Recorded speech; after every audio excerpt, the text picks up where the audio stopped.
찍어서 이제 지금 전체적인 평균으로 찍힌 거예요. 그리고 태양이 구름 뒤에 좀 감춰져서 이제 좀 이렇게 태양 부분은 이게 이제 컴퓨터상으로 들어가서 포토샵에 가면은 이 데이터가 없어요.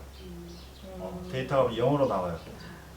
왜냐면 그냥 흰 종이인 거죠. 예. 그러니까 이 부분들은 이제 평균 되니까 이제 파란색이 있고 이렇게 이제 하얗게 나오는데 이걸 피하고 이쪽을 찍으면 달라져요. 구름 사진 자체가 달라져요. 그러면은 피해서 찍는 게 좋죠. 피해서 찍는 게 좋고 이것도 그렇죠. 태양이 있으니까 태양도 형태를 갖춰주려니까 이게 지금 전체적으로 어둡게 나오면서 이렇게 뚝 뭔가 좀 푹 떠 있죠. 그리고 형태를 잡을 때 이제 이런 것들이 온전하게 나오는 게 좋을까? 아니면 빼는 게 좋을까? 이 애만 등장을 시켜서 주인공을 할까? 그러면 모양이 달라지잖아요.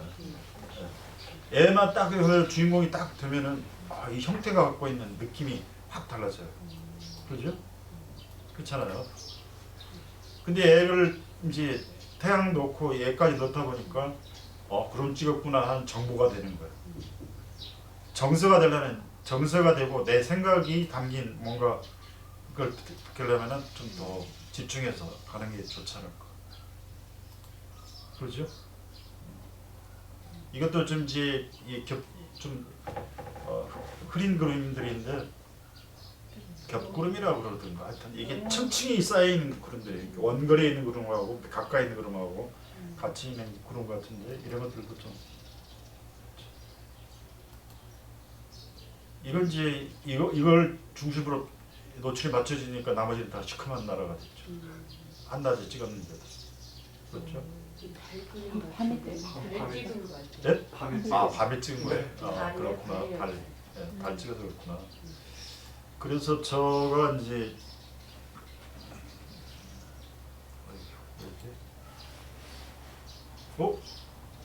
큰일 났네. 됐군. ESC를 넣어야 되는데 전원을 넣어야지.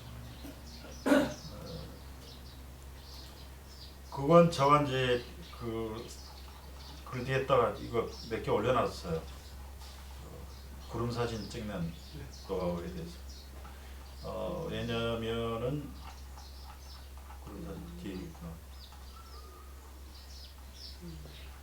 일본 작가라기보다도 구름을 전문으로 찍는 사람이 있더라고요. 세상에서 가장 아름다운 구름 사진. 그래서 이 책에 보니까 뒤에 구름 사진 찍는 7가지 노하우라고 제가 지금 올려놨죠. 그 중에서 광각 렌즈 이렇게 시각이 좀 넓은 걸 찍는 게 좋겠다. 이거 꼭 철칙은 아닌데 이제 말하자면 지상에 있는 건물하고 같이 찍으면 하늘하고 구름하고 크기가 비교가 되니까 구름의 크기를 느낄 수 있다. 노출을 보정하는 게 좋겠다. 그러니까 흰 구름을 제대로 찍으려면은 흰 구름에서 화이트잖아요. 화이트를 카메라가 찍으면 얘는 데이터를 회색으로 표현해줘요. 이 화이트 밸런스가 갖고 있는. 그런데 이걸 흰 눈을 갖다가 하얗게 찍으려면 노출을 좀 오버시켜주는 거예요. 그런 건데 그다음에 조금 전에 이제 제가 이야기했던 거죠. 태양 가리고 찍으라고. 그리고 이건 이제 기본인데 여러 장 찍는 거죠. 노출을 오버시켜 보기도 하고 초점을 갖다가 바꿔 보기도 하고 촬영 각도를 다양하게 찍어 보기도 하고 수시로 바뀌니까 이제 구름 찍을 때 빨리 찍어 보는 거죠. 그런 지점들을 얘기했습니다. 혹시 구름 사진을 흑백으로 찍는 사진도 있어요? 예. 이게 스티글리치 같은 경우는 좀 바로 이어서 내가 소개해줄 작가인데 그런 구름 사진 찍은 사람 많아요. 흑백으로 찍으면 굉장히 느낌이 좋죠. 느낌이 색다를 것 같아요. 예? 흑백으로 찍으면 예. 느낌이 더 다를 것 같아요. 그러니까 우리나라 작가들 중에서도 구름 찍은 작가들 꽤 많고 아주 느낌 달라요. 그러니까 그냥 큰 이에 구름 하나 떠 있다. 느낌 달라요. 흑백으로. 김강수라고 엊그제 제가 사진 작가 중에서 저기 그 꽃 찍으면서 뒤에다가 모래 깔고 뭐 이렇게 네. 광목 쳐서 찍은 작가 네. 있다 했잖아요. 예. 그니 같은 경우도 구름 사진 많이 찍었어요. 구름 사진을 어디 가서 찍냐? 몽골에 가서 찍어요. 그 몽골에 그냥 지평선 탁 있는데 그 위에 구름 떠 있는 거 봐봐요. 다른 거 하나도 없잖아요. 그러면 그 구름 자체를 흑백으로 딱 잡았을 때 갖는 이렇게 흑백의 질감도 너무 좋고 또 구름이 주는 느낌도 굉장히 정서적 압도하죠. 그런 사진들은 이 수공업으로 이렇게 수제품을 만드는 목공하는 사람들이 기계로 만든 물건하고 수공업으로 이렇게 손으로 막 핸드메이드 해가지고 갖는 물건하고 다르듯이 그걸 흑백으로 컬러 이 필름으로 찍어서 암실에서 출력해가지고 거친 느낌이 탁 나는데 사막든 아니면 그 평야가 갖고 있는 그러니까 몽골의 그 평야가 갖고 있는 그 거친 느낌과 구름의 거친 느낌이 같이 살아 있으면 정말 핸드메이드가 갖고 있는 그 이 질감 굉장히 좋아요. 그때는 야 디지털 카메라는 말할 수 없는 이 사진의 느낌을 무게를 가지고 있구나. 그래서 유럽이라든지 세계적인 작가들이 컬렉터들은 작품 사라는 사람들은 물어봐요. 너 뭘로 찍었어? 필름으로 찍었니? 아니면 디지털로 찍었니? 그러면 대가들은 다 필름으로 찍어요. 왜냐면 장사 잘 되잖아. 그러니까 필름으로 다 대부분 작업하지. 자, 뭐 이야기를 엉뚱한 얘기를. 다음에 이제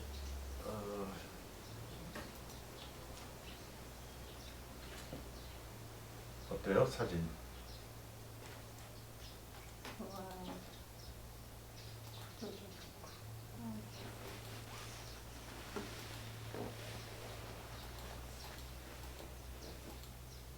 어제 통화했네요. 누구야? 그랬더니 뭐 여기 보시면 예? 잘 아세요? 네, 저희 한겨울에는 몇 년 전부터 다니다가 한 3, 4년 선생 오시기 전에부터 안 나왔어요. 시집 발간 첫 시집 내서 1박 2일로 안면도 가가지고 이제 지내면서 그 바닷가에 나와가지고 그냥 즉흥적으로 시집을 들고 자기 시를 읽고 이정록 선생님은 핸드폰으로 이 장면을 찍고 이게 뭐 둥그런 게 뭐예요? 거기다가 시집을 땡겨놨네요. 도표죠. 이게 이제 양식한다라든지 이럴 때는 이거에다가 매달아가지고 이제 양식하는데 그게 떠밀러 온 이제 쓰레기죠.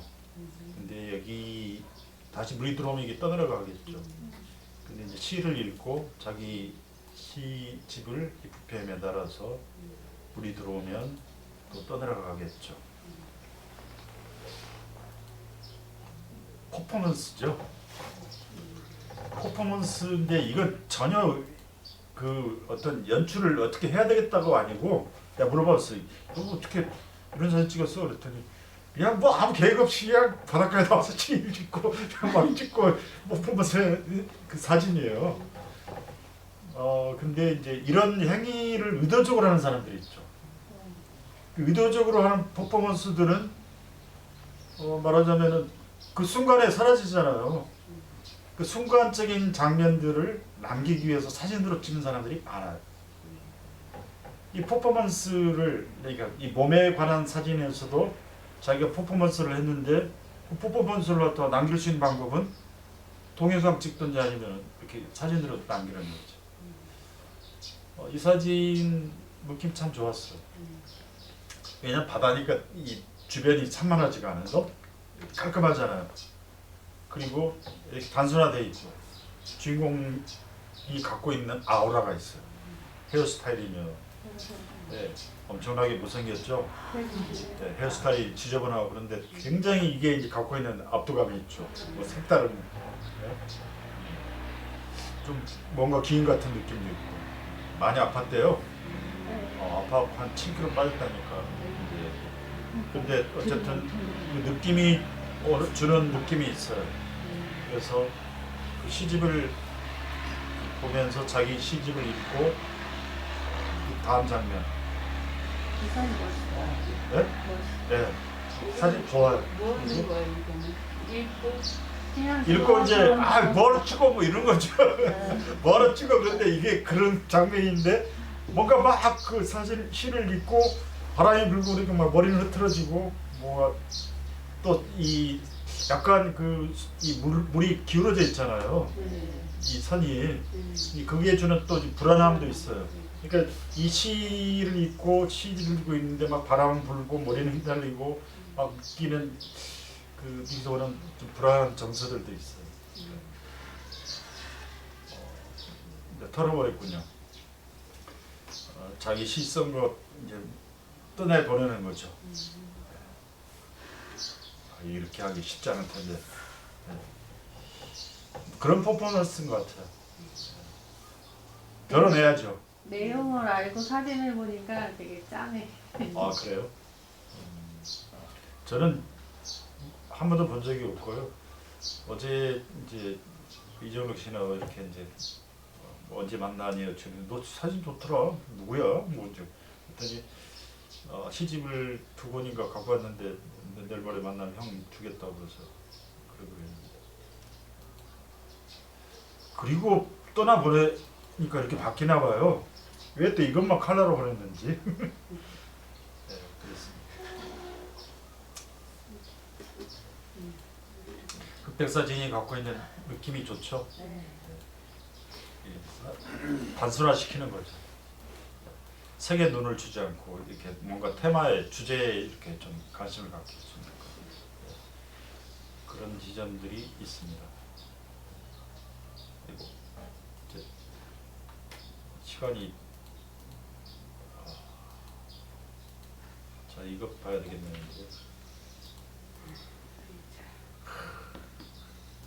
열심히 의자를 다양한 의자.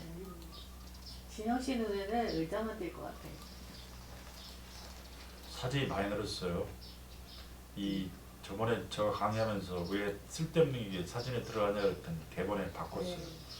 어떻게든지 좀 그 뭐 행인 일이라든지 쓸모없는 것들을 좀 빼야 되겠다. 그래가지고 이제 프레임을 잡는데 많이 깔끔. 빼기 프레임을 했어요. 사진은 빼기예요. 빼기의 미학이라고 그래요. 그러니까 내가 꼭 필요한 것만 찍어야 되지 그냥 막 눈에 들어오는 걸 찍는 게 아니에요. 그래서 편의점 딱 이렇게 좀 이렇게 시각적으로도 굉장히 딱 눈에 들어오죠.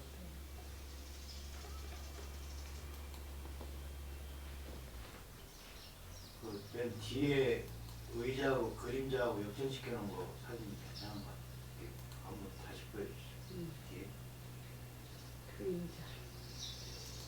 해도 이제 사진 공부를 좀 많이 한 거죠. 진도가 많이 나왔고 사진 너무 좋아요. 그죠? 네. 그림자도 다 이렇게 다 살렸어요. 안 자르고. 잘하는 것 같아. 네. 수업 좋죠. 좋죠. 흡수율이 뛰어나.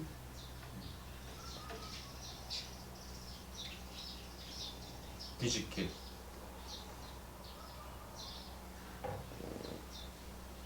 이 뒤집기를 말하자면 이제 제가 전 시간에 나무 이야기하면서 나무에 이제 이야기할 때 제 처음 들어가면서 이제 철학 이야기할 때 생성 철학 이야기했잖아요. 그러니까 이제 배치에 따라서 의미가 달리 생성될 수가 있다. 그러니까 나무 의자를 갖다가 온전하게 놓았을 때의 느낌하고 돌렸을 때 느낌이 다를 수 있다. 이게 이제 배치에 따라서 의미가 바뀌는 거죠. 이게 그 배치를 이제 플레이스먼트라고 그러고 이제 의미를 생성한다. 생성이 이제 크리에이션, P&C예요. 제가 다음에 전주할 때 이제 제목을 그걸로 할까 지금 생각 중인데 이렇게 배치에 따라서 느낌들이 달라지죠. 이렇게 다양한 그 배치를 이렇게 시도해보는 것이 새로운 의미들을 낳는 거죠. 그러니까 이제 보고 또 찍을 때 이제 좀 이렇게 다양하게 각도를 변화시켜 본다든지 아니면 더 밀착시켜보는 거죠. 더 이제 이렇게 딱 그 안에서도 더 밀착시키면 더 디테일이 또 다른 우주가 나오는 거죠. 그런 것들이고요. 여기 보면은 이제 실체는 의자이고 그림자는 또 허상이라고 우리들 나누잖아요. 근데 이제 허상이 더 실체처럼 느껴지기도 하고 그렇잖아요. 그게 사실은 저 생각에는 이걸 나누는 것 자체가 서구적인 거예요. 서구적인 사람들은 이걸 이분화시켜요. 그러니까 실체와 허상. 그래서 허상은 가짜, 실체가 진짜. 그러면은 진짜는 어디 있느냐? 의자의 진짜는 또 따로 있대요. 의자라고 하는 그 이데아가 따로 있대요. 가장 아름다운, 가장 이상적인 의자가 따로 있고 현재 실제에 존재하는 의자들은 다 그것의 모방이다.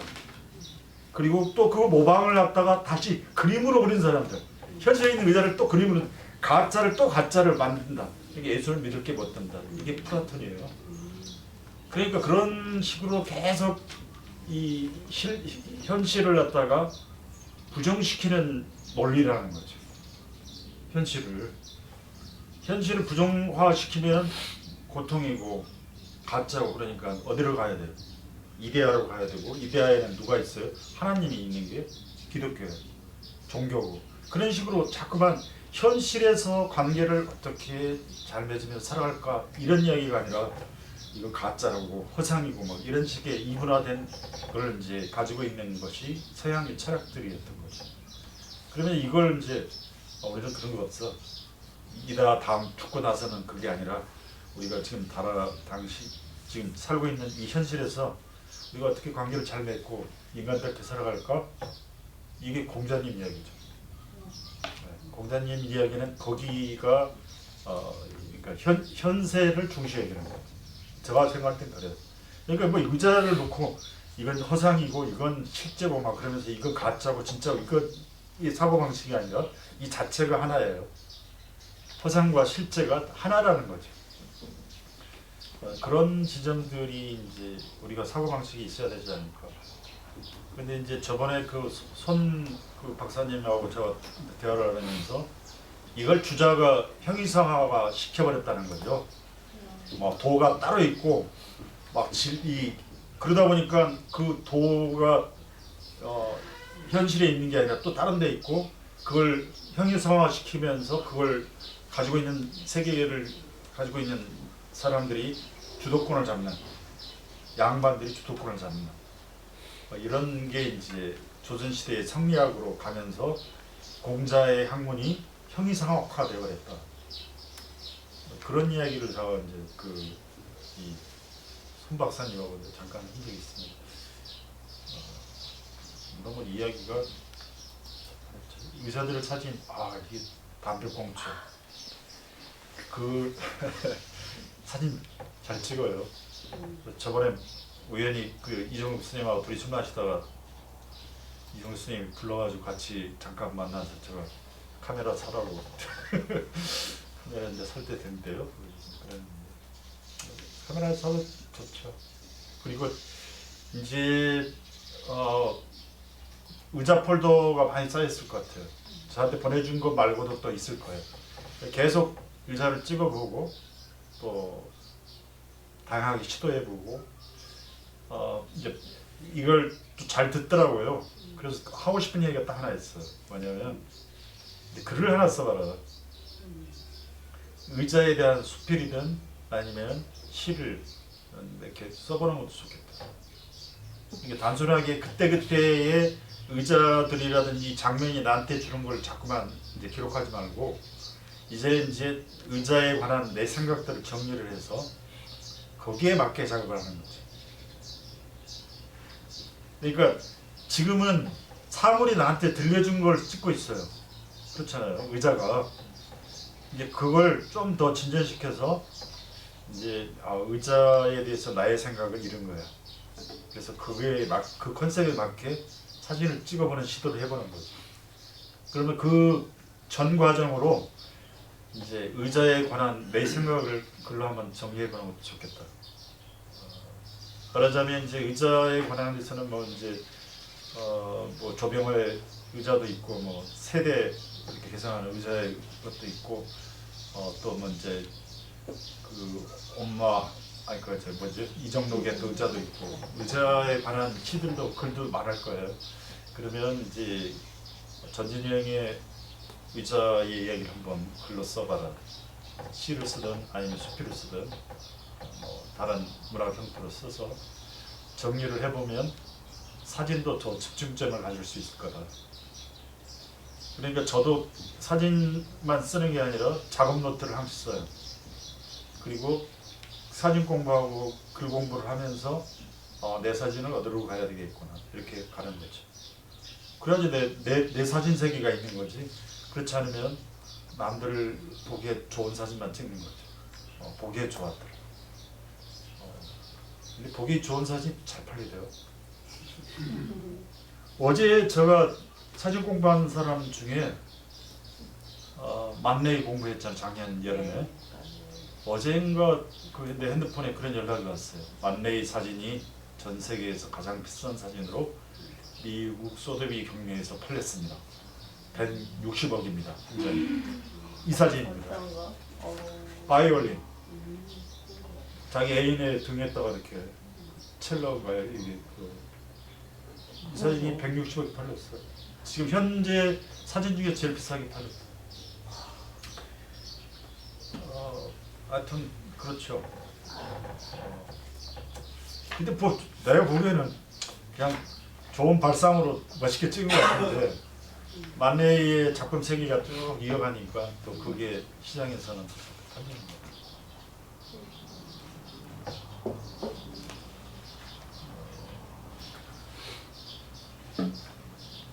전영님 사진 이야기가 더 많은데 거기 써 있는 글들을 좀 참고하시고 또 보시면서 느끼면 될 것 같고요. 앞에는 앞에서 해주세요. 예? 앞에 제일 먼저 해주세요. 아예? 아, 네, 빨리 또 남들이 또 편애한다 할까봐 좀 조심하는 거죠. 이정록 선생님이 나한테 그러죠. 형은 보니까 골고루 다 좋아하는 것 같아.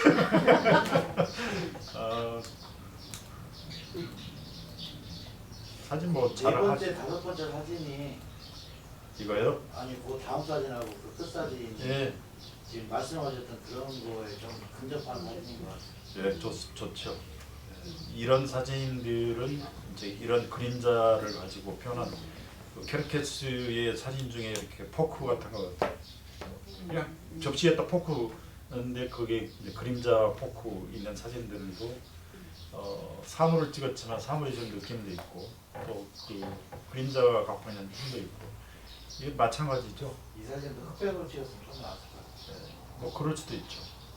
그리고 여기는 또 더 붙여서 이렇게 담배꽁초가 갖고 있는 또 이야기도 같이 있어요. 그런 의도적으로 또 그런 부분도 있었고 이 부분은 이렇게 이제 그림자를 살렸고 또 이걸 의자를 돌렸는데 저가 좀 이제 욕심 부리고 싶다면 좀 의자를 너무 쏠렸어요. 이쪽으로. 예, 좀만 이쪽으로 갔으면 좋았었지 않았을까.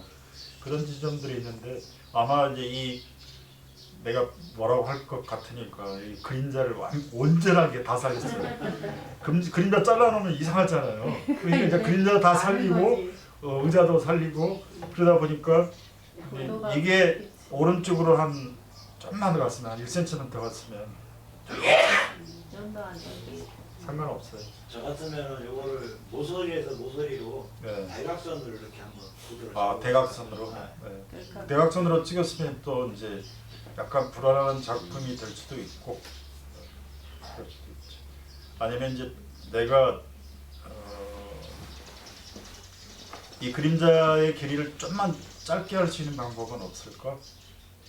그러면 내가 의자 위에 올라서 찍으면 자세를 인도. 아니 이게 카메라 위치가 바뀌면 또 그게 각도가 예, 그러니까 그러면 이제 많이 찍어보는 거죠. 이렇게 딱 이거 하나 찍는 게 아니라 이제 돌려서 찍어보기도 하고 의자 위에 올라와서 찍어보기도 하고 이렇게 할 수도 있죠. 그렇습니다. 심청가가 아니고요. 오늘 사진 이야기는 제가 작품들을 이야기를 다 했죠? 네. 안 하는 사람이 있나요? 사진을 이렇게 보내주셔서 고맙습니다. 저는 늦게 오고 안 올 거 같고 좀 불안하기도 하고 그러면 이제 가서 어떻게 또 내가 이야기를 하지. 혼자서 저기 강의하는 건 재미없잖아요. 그리고 이 강의를 시작했던 건 사진을 거의 저 혼자 독학하고 공부를 하고 그러니까 사진 이야기를 좀 했으면 좋겠는데 할 데가 없어서 시작됐는데 이제 그랬더니 이정록 시인이 얘기 와서 사진 이야기 좀 하라고 그래서 했는데 이제 교양 수준에서 열심히 들으시길래 뭐 그게 맞춰서 이제 사진을 강의가 사진이 무엇인가를 듣는 것보다도 사진을 이렇게 찍어보자 찍으면서 그걸 가지고 이야기하는 게 훨씬 사진 공부라고 저는 항상 생각하거든요.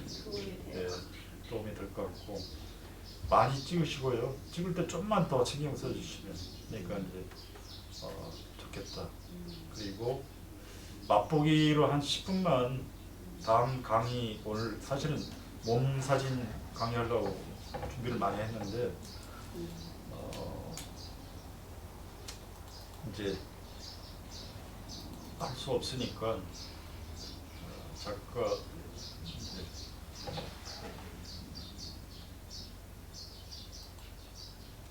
또 다른 뭐냐 아까 얘기했던 이 책이죠.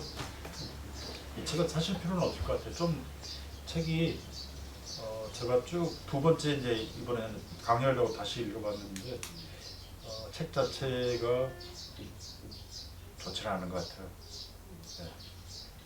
좀 어렵기도 하고 전문적이기도 하고 또 친절하지도 않은 것 같아요. 오히려 작품을 좀 집중적으로 한 작가를 통해서 몸 이야기하는 게 낫지. 이 사람 저 사람 막 이야기하니까 이 사람이 보는 그 몸 이야기예요. 그래서 좀 이제 무슨 말인 거 알 것 같으면서 좀 잘 감이 안 잡히기도 하고 그런데 어쨌든 사진에 몸이 나타났다 이게 참 어떻게 그걸 찍지? 그 책을 낼 수가 있지? 다 사람 들어가 있으면 몸이지. 그렇잖아요. 그렇다고 몸만 가지고 오면은 뭐 흔히들 우리가 이제 몸 사진 찍었다면 이제 누드화라든지 뭐 이렇게 그런 것도 같기도 하고 어쨌든 그런데 사진에 나타난 몸을 어떻게 이야기하고 있을까? 사람이 둘째 줄에 사진으로 표현된 것을 말하는 것일까? 단순히 사람이 등장한 사진을 말하는 것이 아니고 작가는 사회 문화적인 변화에 따라서 사진 속의 몸을 말하고 있다. 그래서 사회가 변하면서 사진은 사람을 어떻게 담았을까? 이런 이야기죠. 그러면 사진이 있기 전에는 이걸 누가 했느냐? 회화가 했잖아요. 네. 그럼 회화에서 사람은 어떻게 등장해요? 풍경화 속에는 양반들이 딱 저기 금강산 가면 그 밑에 행인 일이 딱 나오잖아요. 이만하게. 왜냐하면 이게 사람이 중심이 되면 이건 풍경화가 아니잖아요. 그리고 자연이 중심이고 자연 속에서 물화일체되는 게 이거잖아요. 그러니까 정경인물로 나와요. 쫙 작은 인물로. 그런 걸 이제 풍경화라고 그랬죠. 아니면 뭘 그랬어요? 대부분 이제 존재감 있는 놈들은 나를 그려봐 해가지고 이제 왕들 초상화 다 그랬잖아요. 그러면 이제 좀 이제 그 왕족들뿐만 아니라 좀 잘 나가는 귀족들이 나기를 그려줘. 그래서 초상화를 제일 많이 그렸죠. 초상화.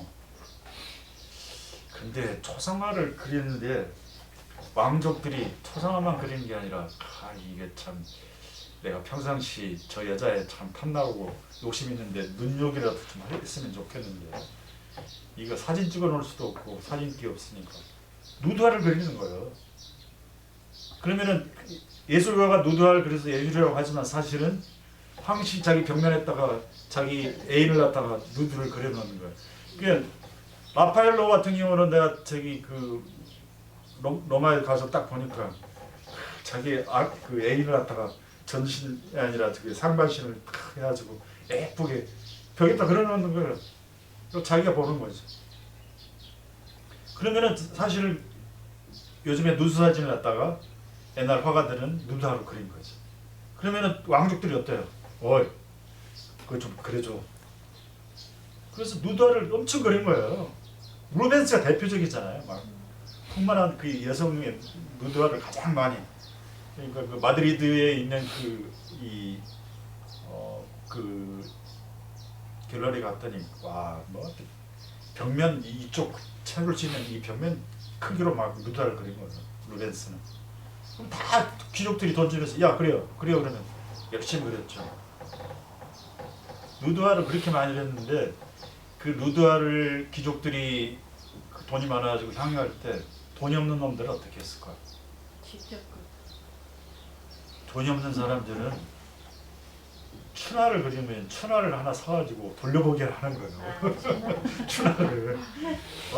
아니면 이제 양반들도 그 뭐 집에다 막 그리는 것도 있지만 섹스씬은 볼 수가 없잖아요. 그렇게 춘화를 그려가지고 이제 막 몰래 야 막 보자 하는 거지. 야동을 옛날 춘화로 다 본 거예요. 그러면 막 가장 리얼한 데가 보면은 오히려 금기시하는 나라들, 아랍이라든지 인도라든지 보면은 막 야성이 너무 리얼해요.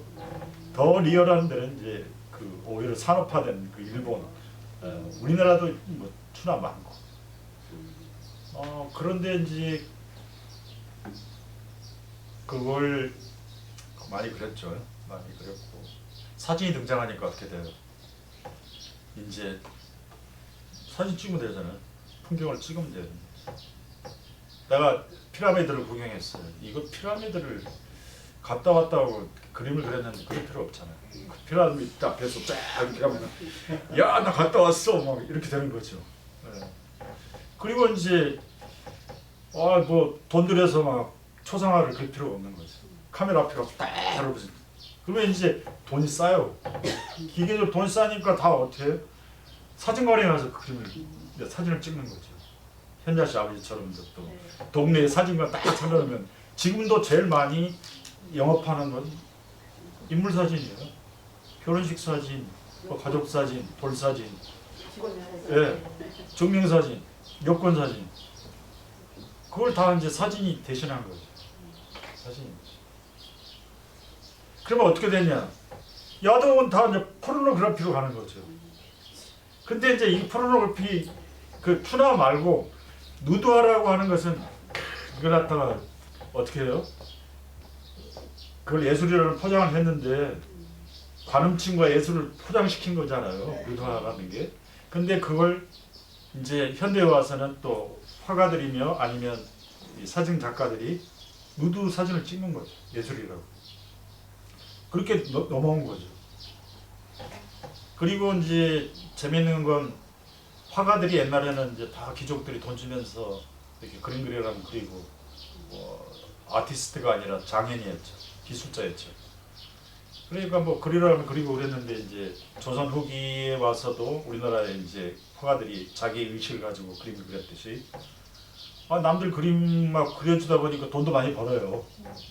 귀족들이 유럽에서 막 이제 그 뭐 식민지 개척해가지고 막 금광 막 해서 막 저기 라틴 아메리카라든지 남미에서 막 돈이 막 들어오고 그러니까 황금이 들어오고 그러니까 이제 막 돈은 많지 그러니까 막 다 그리라 그러니까 내가 그림을 그려주면서 나도 돈을 받고 나도 경제적으로 귀족 못지않게 여유로워지니까 내가 쟤를 시다발이 해야 돼. 그러면서 자기도 이제 주인공이 되는 거죠. 그러면서 자기를 초상화 그린 작가가 바로 렘브란트입니다. 그러면 이제 그것이 사진으로는 어떤 것이 있냐면 오늘 말고 다음 시간에 이야기하려고 했는데 여성은 계속 그림 속에서도 대상화돼요. 남성들의 요구하는 것에 대상화돼요. 주체로 나서지를 못해요. 그렇잖아요. 항시 대상화됐어요. 근데 이것이 1950년대를 지나가면서 신디 서면이 와서 여성이 자기가 중심이 돼가지고 자기 스스로가 주인공이 돼요. 신디 서먼은 자기가 주인공이 돼서 사진을 찍어요. 신디 서먼의 작품이 미술 시장에서 최고예요. 아까 누구죠? 만레의 그 자기 애인 그건 160억에 팔렸다면 신디 서먼이 찍은 자기 사진은 그걸 갖다 사진이라 하지 않아요. 뭐 예술 작품이라 하는데 그건 1,600억이에요. 신디 서먼이 그러니까 현대 예술에서 갖고 있는 위치는 뭐냐면 여성이 주체로 서는 거예요. 그러니까 페미니즘이라든지 여성 주체라든지 인권 신장이라든지 그런 사회적인 맥락 속에서 신디 서먼은 평범한 나이도 54년생이에요. 평범하게 자기 찍었는데 그것이 세계적으로 어필을 한 거죠. 언론들이 저렇대. 그 여자는 자기가 분장을 잘해요. 연기를 잘해요. 자기가 다 분장해서 자기를 찍는 거예요. 그래서 이제 그 몸을 찍는 이야기에서 제가 볼 때는 이제 그 신디 서먼이 여성의 주체들은 나오기 전까지 지금도 마찬가지지만 여성은 여전히 아름답게 찍혀지지만 또 대성화되고 있는 흐름이 있다. 그럼 이제 남자가 또 등장을 해요. 남성의 누드가 다음 시간에 이야기하겠지만 남성이 왜 등장할까? 여자가 야 우리만 찍지 말고 남자를 데려다 찍자가 아니고 남자가 자기를 찍어요. 왜 그럴까? 여성 찍는 게 실증이 나서 그럴까? 그게 아니라 자기를 보여주고 싶은 거예요. 자기를 보여준다는 이야기는 동성애를 이용하고 하는 동서적인 흐름이 있습니다. 그래서 은연중에 남성 누들이 등장하는 거죠. 그리고 약간 섹시하게 남성 누들을 찍어요. 그런 흐름들이 그러니까 소수자들의 사진의 흐름들이 이제 20세기 초반에 은연중에 남성 누드가 등장하다가 20세기 후반에 와서는 노골적으로 남성 누드들이 많이 나옵니다. 그 작가도 다음 시간에 이제 소개해 줄 텐데 그 작가 이름이 갑자기 메이프 솔로인가 그 친구 같은 경우는 뭐 거의 막 남성 누드를 노골적으로 많이 찍고 막 또 성기를 막 노골적으로 찍고 그래가지고 미국에서도 굉장히 문제가 됐고 우리나라에서도 막 전시한다 할 때 굉장히 문제가 됐던 작가이기도 하고 그런데 그런 작가들도 있고 그래서 다음 시간에 오늘은 여기까지 하고요.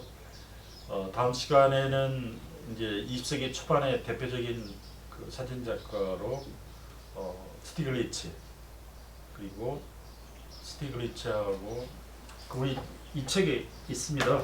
20세기 사진 예술에 스티글리츠하고 또 에드워드 아니